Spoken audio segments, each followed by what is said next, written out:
In this short video, I would like to show you how to join text together from multiple cells in Excel. If you're in a hurry, I'm going to give you the formula really quickly. It is concatenate. It takes several text strings from multiple cells and it joins them together. For example, over here I can provide the text1 parameter with the cell A3. Then the second parameter is going to be the cell B3.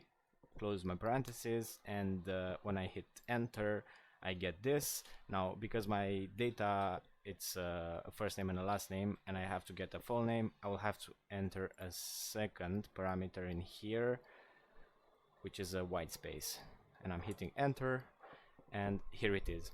Now if you learned something new, please give this video a thumbs up and see you next time. But if you want to stick around, I have another formula that you can use to accomplish the same thing.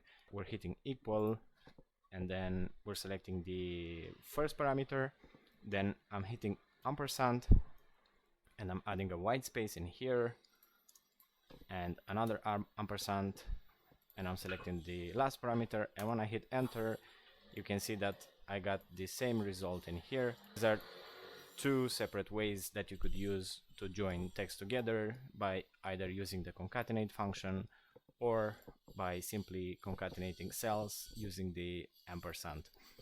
That's it. Thanks for sticking around and see you next time.